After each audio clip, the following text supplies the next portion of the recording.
अपने को हम ना मट्टी समझते हुए चैतन्य समझ जाते हैं।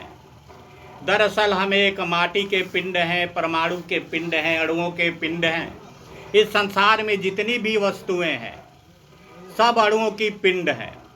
जैसे आप मट्टी से गागरा बनाते हैं, कढ़ाई बनाते हैं, उसी तरह फूट जाता है, फिर मिट्टी में मिल जाता है। उसी तरह ये हमारी शरीर है, पर हमारी अज्ञानता, हमारी मूर्खता इन आँखों से सच्चाई देखने नहीं देती। हम हमेशा असत्य रहें, असत्य देखते हैं, क्योंकि तामसी शरीर है, ये हमेशा तम की ओर ही अग्रसर होती है। सत्य की ओर ये शरीर जा नहीं सकती, क्योंकि तम से निर्धारित शरीर, प्रकृति से निर्धारित शरीर, ये हमेशा उल्टा ही देखता है, उल्टा ही सोचता है, उल्टा ही रमण करता है। अब यहाँ पर देखिए, रावण कह रहा है राम के दरबार में अपने दूतों से, अरे दूत जरा बताओ वहाँ क्या हो रहा है, कैसे भालू बंदर की सेना है, कैसी है, कैसे विभीषण को राज तिलक दिया।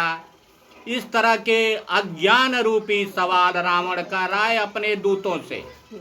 पर जो आदमी तीर्थ की यात्रा करके आता है, मंदिर मस्जिद की यात्रा करके आता है, उसके ज्ञान के चक्षु खुल जाते हैं और वो बता सकता है कि सत्य क्या है और असत्य क्या है।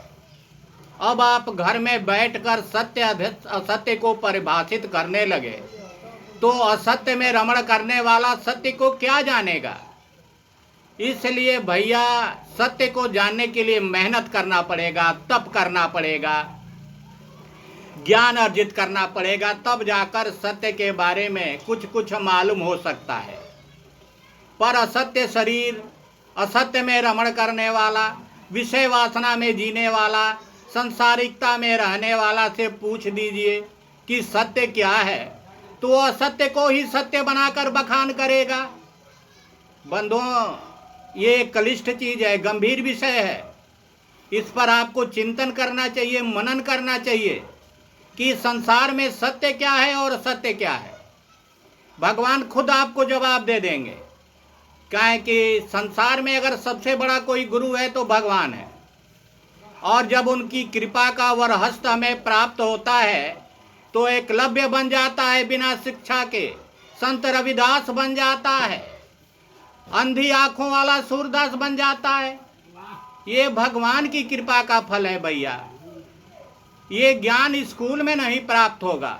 स्कूल में पैसे की प्राप्ति हो सकती है, पद की प्राप्ति हो सकती है, बल की प्राप्ति हो सकती है, पर ज्ञान की प्राप्ति नहीं हो सकती जब तक भगवान का वरहस्त आपके सर पर नहीं पड़ेगा। और ये उसी के सर पर पड़ेगा जो सत्य में जीता हो, सत्य में रमण करता हो, सत्य को देखता हो, सत्य को सुनता हो, सत्य को ग्रहण करता हो। अब असत्य ग्रहण करने वाला कैसे भगवान की अनुभूति पा सकता है? कदापि नहीं हो सकता बंधुओं। कई जन्मों का प्रारब्ध का फल होता है कि भगवान उसको अग्रणी करते हैं, अपने कार्य में अपने पास बुलाते हैं, अपने पास बैठाते हैं। ये एक कर्म का फल नहीं है भैया, बहुत बड़ी मेहनत का देन है। बोले श्री रामचंद्र सिंह।